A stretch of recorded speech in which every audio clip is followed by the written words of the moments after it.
vraiment magnifique.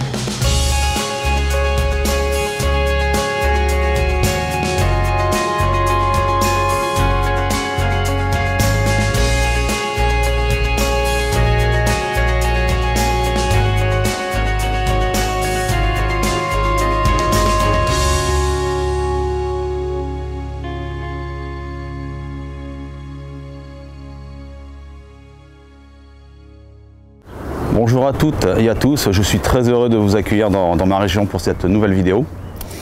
Donc pour cette nouvelle vidéo, j'ai choisi, je dirais, une pêche assez atypique. Voilà, j'ai voulu vraiment changer d'univers. Ce sera une pêche à la longue canne, en rivière à courant variable, et bien sûr avec des lignes équipées de flotteurs plats. Alors pourquoi atypique? Je suis actuellement sur les berges d'une petite rivière qui s'appelle la Scarpe.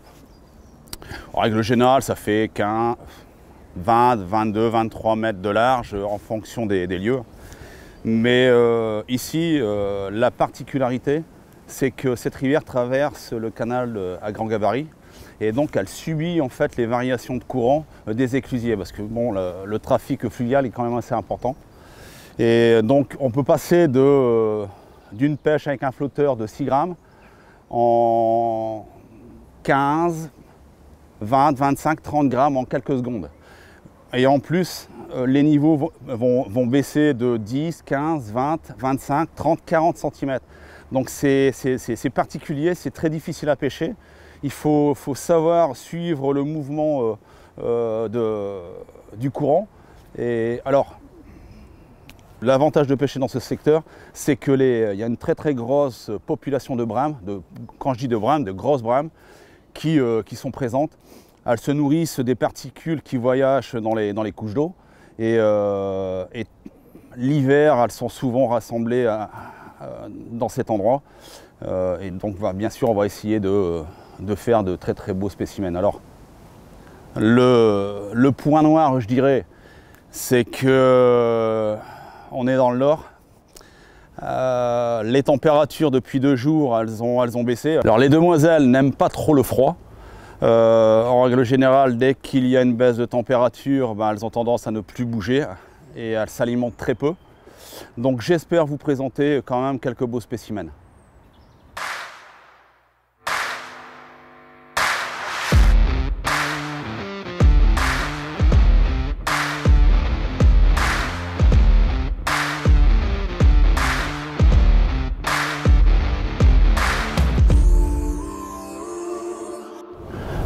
Bon voilà, je viens de m'installer. Je dirais que l'installation pour faire une bonne pêche, là on pêche en rivière. C'est vraiment très important pour la simple et bonne raison, c'est surtout que déjà il faut être à l'aise dans la tenue, surtout la tenue de canne. Il faut vraiment qu'on soit vraiment bien. Surtout en rivière, on a un angle à respecter, sinon si on ne respecte pas cet angle, ce qui va se produire, l'eau elle va rentrer à l'intérieur, la canne elle va vibrer, forcément ça va se répercuter sur la tenue de la ligne, donc ça c'est pas bon. Donc ça c'est vraiment important, c'est un petit point que j'aborde très régulièrement en disant faites attention, installez-vous, prenez votre temps pour que derrière en fait le but c'est aussi c'est ergonomique, je veux dire, on ne fait pas de gestes inutiles, le positionnement du fessier par rapport, forcément ça se répercute par rapport aussi à la tenue de la canne, donc tout ça c'est un ensemble. Et je tiens vraiment beaucoup d'importance à l'installation du matériel. Donc ça c'était voilà la partie préparation du matériel.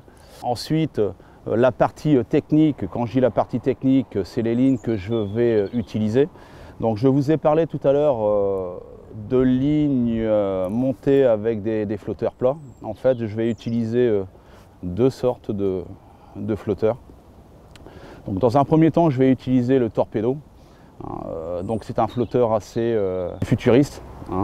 Les ingénieurs ont vraiment très bien pensé à la forme du flotteur par rapport à la pression exercée.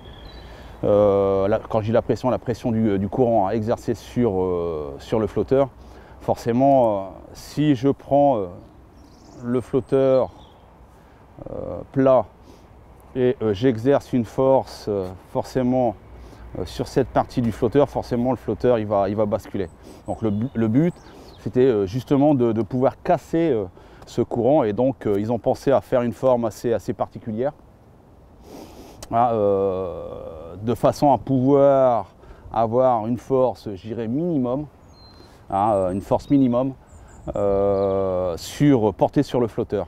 Donc là aussi, une deuxième particularité, c'est qu'il y a une cassure. En fait, le courant, quand il arrive, ça permet de maintenir le flotteur en surface sans que ça commence à dandiner.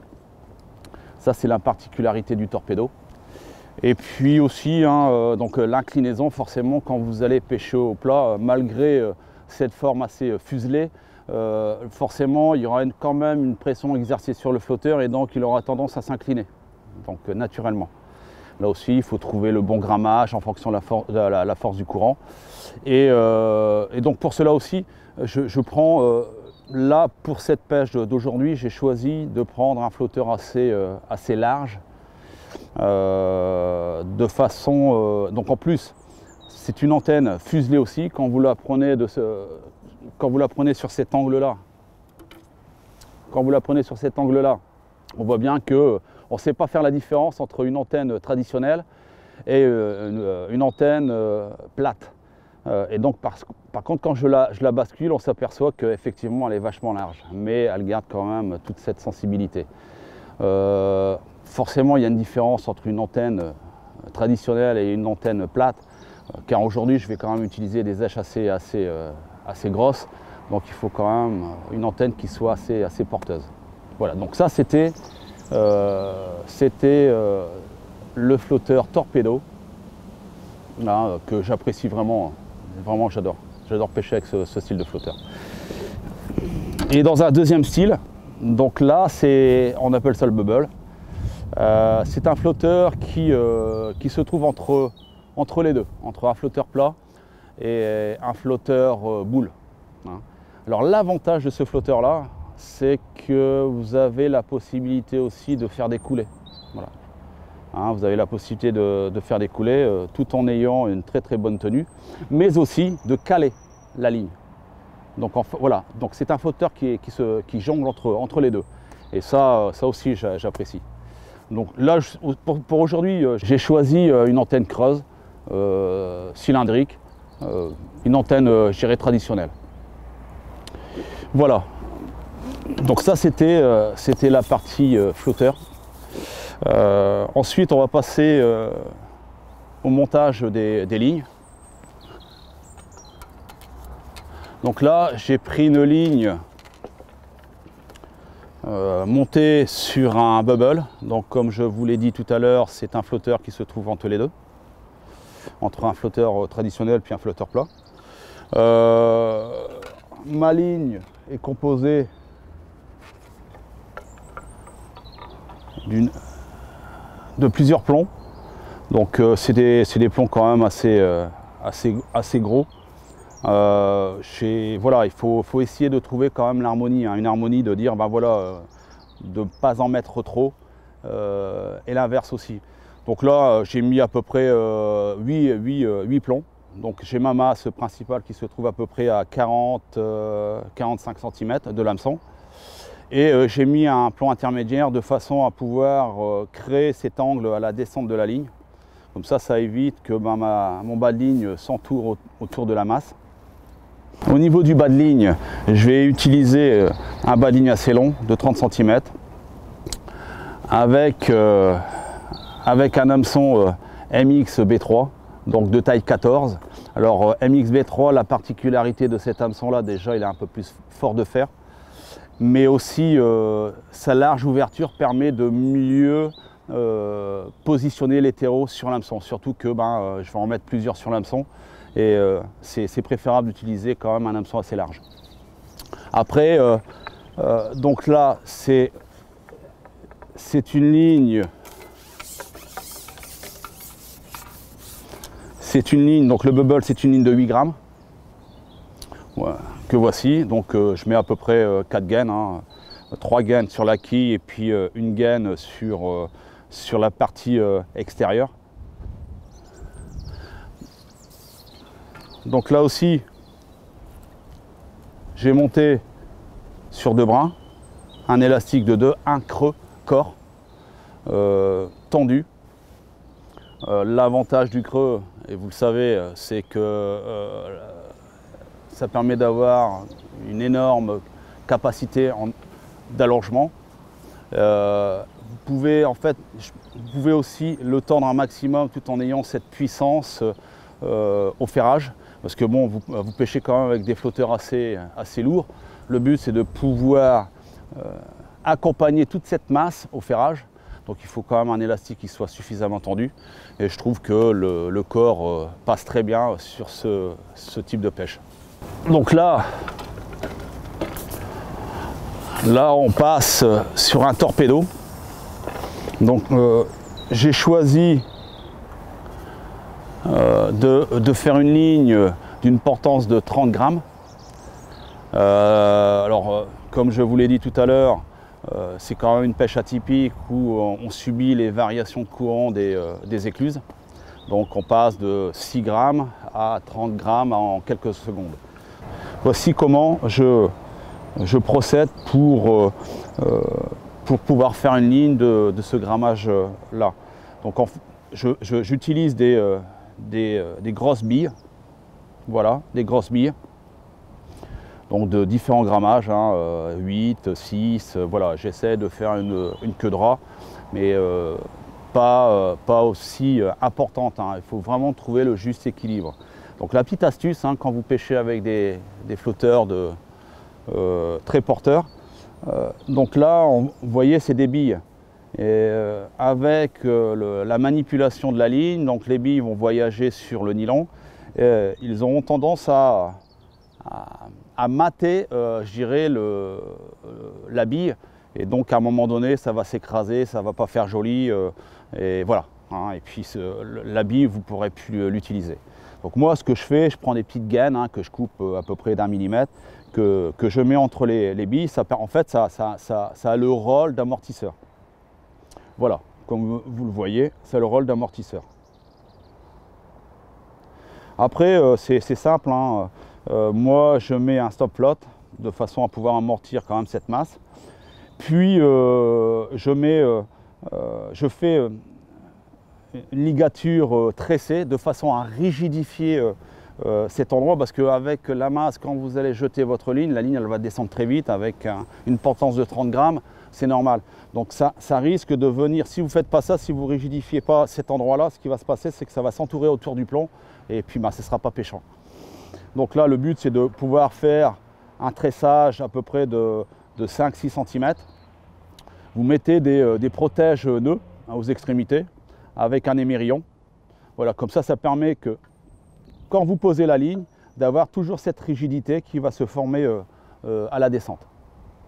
Et éviter bien sûr l'emmêlage. Et puis après, là, j'ai pas mis de point intermédiaire, simplement un bas de ligne qui fait 60 cm. Parce que voilà, le but de cette ligne, de ce flotteur, c'est de pouvoir caler parfaitement sur le fond, éviter que l'èche puisse voyager, bouger comme ça, un peu n'importe comment. En fait, l'esprit, hein, pour ceux qui pêchent au feeder, voilà, c'est l'esprit feeder. Il faut caler, il faut présenter, et de façon à garder toute cette longueur de bas de ligne avec l'èche au bout propre. Il faut que ça soit propre, tout simplement. Bien sûr, quand l'Abraham arrive sur la zone d'amorçage et que vous présentez une èche qui oscille un petit peu n'importe comment, elles auront forcément un doute. Et si elles sont méfiantes ce jour-là, ben, vous risquez de passer à côté. Bon, donc là, c'est pour la ligne de 30 grammes, flotteur torpedo. En élastique, j'ai utilisé le même, donc un corps de 2,1 mm. Il y a une petite astuce que je ne vous ai pas précisée, c'est quand vous pêchez en rivière, vous êtes obligé de pointer le sillon dans l'eau. Et ce qui se passe avec la force du courant, l'eau rentre à l'intérieur. Donc il faut éviter ça. Pour éviter, alors ce qu'il faut, c'est bouchonner le sillon et l'avant-sillon. Quand je dis bouchonner, c'est plus, qu'est-ce que je dis? Il faut, voilà. Alors la petite astuce, je vous la montre. Le but, c'est de mettre un bouchon sur l'élément suivant. Donc moi j'ai un sillon portillon, donc je vais bouchonner le troisième élément, de façon à éviter de créer une dépression à l'intérieur.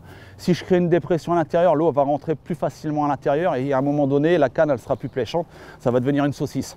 Donc moi je vous conseille de bouchonner l'élément. Évitez, après faites ce que vous voulez, mais il faut éviter de prendre des kits du style Stripa ou Fighting avec le trou, avec le passage latéral, avec le trou latéral. Ou alors il faut trouver un moyen de façon à rendre étanche cette partie. Et puis bien sûr, bien tendre. Alors là aussi au niveau du dacron, il faut vraiment que là ça soit bien tendu, de façon à créer naturellement un bouchon au niveau du sillon.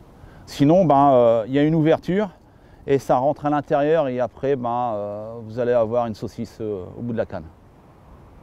Voilà. Donc ça, c'était la petite astuce. On va ensuite passer à la dernière ligne. Donc là, j'ai choisi un flotteur torpedo, mais d'un grammage différent. Donc là, j'ai choisi un flotteur de 10 grammes. Comme je vous l'ai dit tout à l'heure, on est sur une rivière à courant variable, donc il faut savoir jongler avec les courants. Donc j'ai pris un 10 grammes torpedo en forme plat, avec en montage des chevrotines assez importantes, là comme là, c'est à peu près 8 plombs que j'ai mis, avec un plomb de décrochement, si je puis dire. Et là, un long bas de ligne de 60, bien sûr, à monter sur un hameçon MX B3 en taille 14. Là, j'ai changé l'élastique. J'ai mis un élastique corps, toujours. Le corps, c'est un élastique creux de chez Matrix.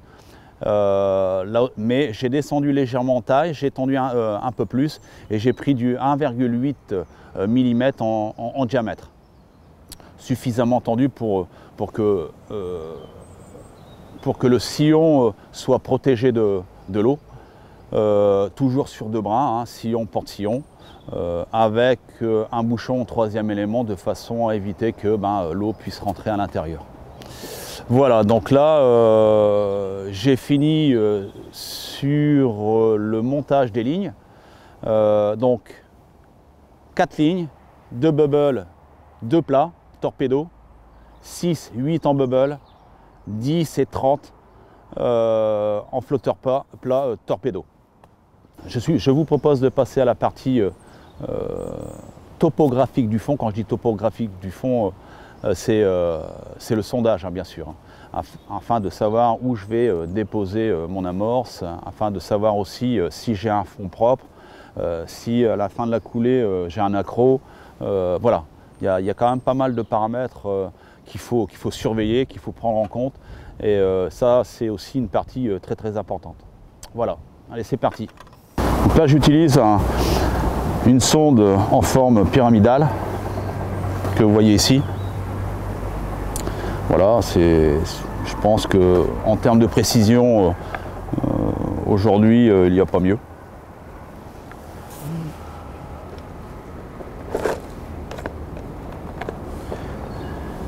Et je vais prendre une deuxième sonde. Donc c'est une sonde grenouille. Voilà.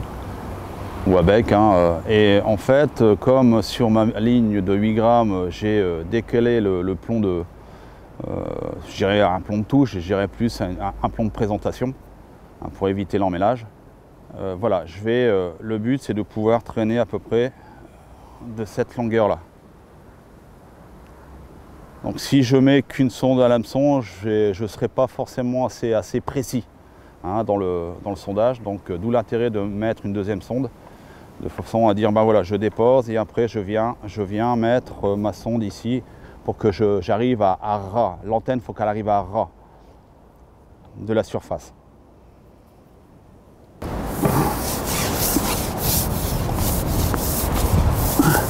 Donc là le but, la première sonde, c'est-à-dire la sonde pyramidale, elle va arriver sur le fond et la deuxième va se poser sur le fond. Là on voit que la deuxième, elle est sur le fond, on voit en surface quasiment le corps du flotteur. Donc là je suis pas à ras. La difficulté c'est vraiment de savoir à quel moment je dois me mettre à ras. Donc là, je vois que le niveau, parce que j'ai un repère sur la berge d'en face, je vois que le niveau il est au maximum. Donc je vais essayer de remonter un peu plus mon flotteur de façon à dire, ben voilà, comme je suis au maximum, hein, au moment où je vais descendre, je serai toujours sur le fond. Après, ça sera à moi de contrôler plus ou moins fort ma ligne. Donc là, j'en ai pas assez.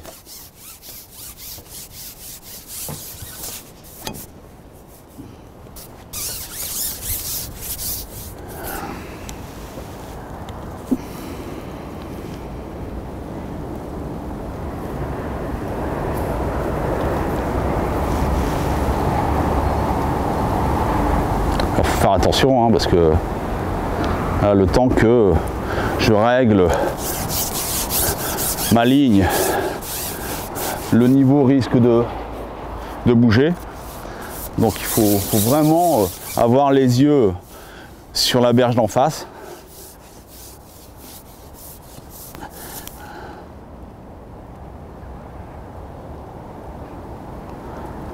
Là, je m'aperçois que j'en ai trop, mais quand je regarde la berge d'en face, je vois que le niveau y a baissé. Donc à peu près, ça correspond à ce qui, ça correspond à peu près à la différence. Hein. Voilà, je vais peut-être baisser un peu, mais ça sera très léger. Mais après, il faut absolument faire une topographie du fond. Voir un peu si le fond il est régulier, s'il y a des cassures ou alors peut-être des branches ou diverses choses sur le fond qui fait que à un moment donné ce sera pas pêchable. Ne pas oublier que une fois les boules positionnées sur le fond, c'est compliqué de revenir en arrière. Donc vraiment prendre son temps, sonder, voir un peu si il n'y a pas de saloperie, si je puis dire, sur le fond. Voilà, là on s'aperçoit que quasiment, je ne vais pas dire en fin de coulée, mais je m'aperçois que plus je descends ma ligne en aval, et moins j'ai de fond, vous voyez. Donc il vous suffit simplement de savoir à quel moment je dois caler pour éviter justement cette zone. Hein. Donc toujours faire un repère sur la berge d'en face, hein, essayer de quadriller tout ça. Donc voilà, j'ai choisi ma zone où je vais mettre mes boules. Ça c'est vraiment très important de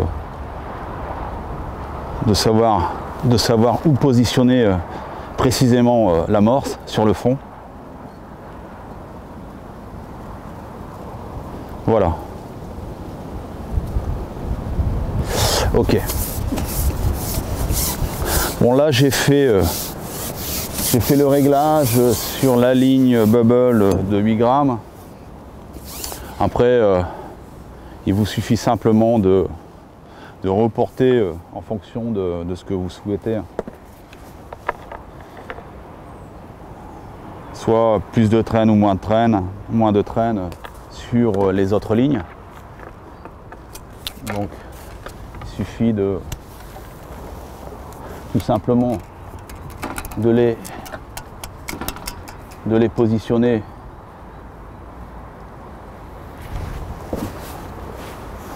en parallèle et de voir un petit peu ce qu'on souhaite. Plus de traîne, moins de traîne en fonction des grammages qu'on a choisi. Voilà.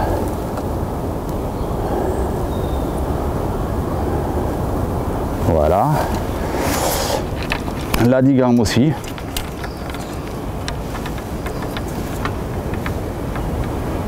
Voilà.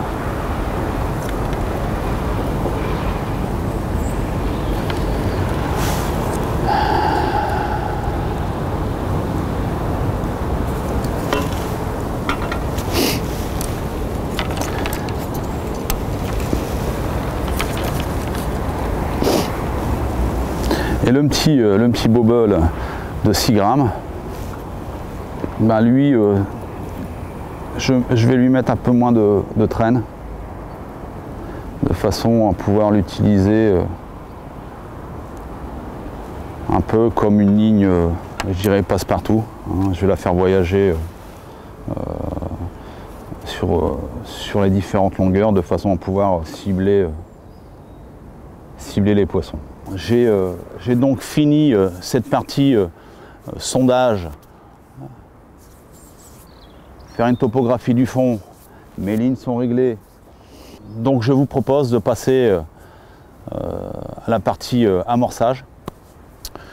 Je vais vous expliquer l'amorce que j'ai choisie pour cette pêche. Et puis ensuite on passera à l'amorçage. Concernant l'amorce, pour cette pêche, on est quand même dans un secteur où les courants sont quand même assez violents. Il me fallait une amorce qui soit suffisamment coulante, une amorce aussi qui cible les poissons. Je vous l'ai dit tout à l'heure, on est dans un secteur où il y a de très grosses brèmes. Et pour cela, donc j'ai choisi la Record brème, assez foncé dans le sens où les eaux sont quand même assez claires. Malgré tout, on est dans un secteur en présence de pas mal de carnassiers, mais il n'y a pas que les carnassiers, il y a pas mal de grèpes huppées, quelques cormorans, et ça aussi, ça fait fuir les poissons. Donc il faut éviter quand même de générer une trop grosse tache sur le fond. Et il faut que quand même générer une zone d'amorçage assez discrète pour que les poissons se sentent en confiance sur cette zone. Pour cela, j'ai choisi la Record, hein, qui passe très bien. Vous voyez, c'est de la Record brème de couleur foncée. Mais aussi, j'aime bien rajouter des particules donc, de grosse granulométrie de couleur jaune dans l'amorce. Hein. Donc on peut le voir ici, par exemple. Voilà. Ici. Ça, les beaux poissons aiment justement cette granulométrie avec cette couleur. Donc c'est sur une base de céréales. Et honnêtement, à chaque fois que j'en mets, j'ai toujours eu des très bons résultats. Pour finir, hein, de façon à rendre quand même ce mélange dense. Hein, alors quand je dis dense, d'alourdir l'amorce de façon à pouvoir traverser cette masse de courant quand même assez puissante. Donc j'ai mis 2 paquets de terre de fond, hein, de façon à pouvoir alourdir toute cette amorce. Et puis en neige, hein, j'ai choisi du fouillis avec quelques pinky morts et de gozer morts. Et puis bien sûr des terreaux coupés.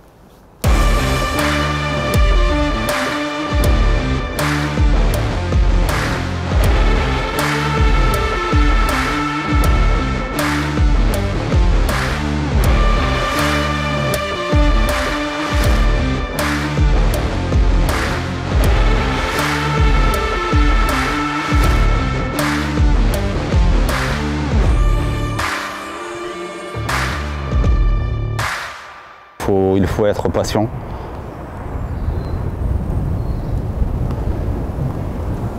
En plus, on est dans un secteur où on n'a pas de pêche de substitution. C'est-à-dire, si ces demoiselles ne veulent pas mordre, passer sur une pêche de gardon, une pêche d'ablette, c'est pas possible. Il n'y a que des beaux poissons dans ce secteur. Je croise les doigts pour qu'elles rentrent, parce qu'elles sont vraiment magnifiques. Faire bien attention au sillon, plonger dans l'eau. Plus vous allez plonger, plus le flotteur va couler. Donc c'est un entraînement, hein. Il faut simplement relever légèrement le sillon de façon à redresser l'antenne hors de l'eau.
Je savais qu'il y en avait encore une. Voilà. Elles sont toutes dorées, elles sont magnifiques. On arrive au terme de la journée. Comme je vous l'ai dit dès le début, une pêche très compliquée avec les baisses de température. La ligne qui m'a permis de faire quelques belles brames, c'était la plus légère, donc le bubble en 6 grammes, avec un terreau. Magnifique poisson, hein. Vraiment une très belle robe. Voilà, j'espère que je vous ai donné à travers cette vidéo envie de pratiquer les pêches en rivière. C'est une superbe pêche, surtout quand on prend ce type de poisson, les belles brames communes. Et à bientôt pour une prochaine vidéo.